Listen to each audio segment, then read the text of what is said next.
'Twas the night before Christmas, when all through the house not a creature was stirring, not even a mouse. The stockings were hung by the chimney with care, in the hopes that St. Nicholas soon would be there.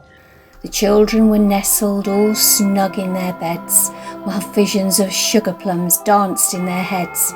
And Mama in her kerchief and I in my cap had just settled our brains for a long winter's nap.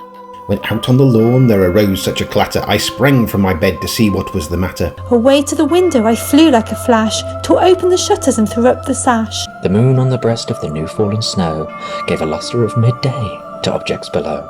When what to my wondering eyes did appear but a miniature sleigh and 8 tiny reindeer.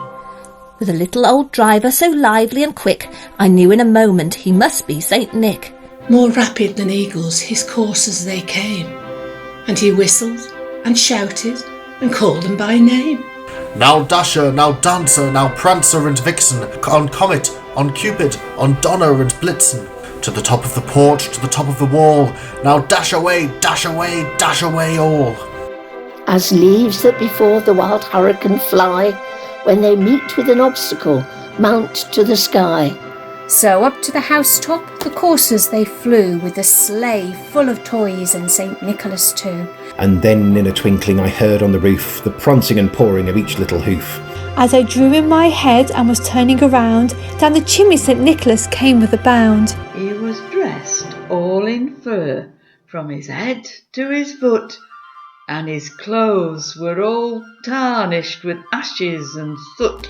A bundle of toys he had flung on his back, and he looked like a peddler just opening his pack. His eyes, how they twinkled, his dimples, how merry. His cheeks were like roses, his nose like a cherry. His droll little mouth was drawn up like a bow, and the beard on his chin was as white as the snow. The stump of a pipe he held tight in his teeth, and the smoke it encircled his head like a wreath. He had a broad face and a little round belly that shook when he laughed like a bowl full of jelly. He was chubby and plump, a right jolly old elf, and I laughed when I saw him in spite of myself. A wink of his eye and a twist of his head soon gave me to know I had nothing to dread. He spoke not a word, but went straight to his work, and filled all the stockings, then turned with a jerk. And laying his finger aside of his nose and giving a nod, up the chimney he rose.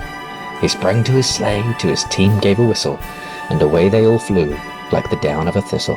But I heard him exclaim ere he drove out of sight, "Happy Christmas to all, and to all a good night."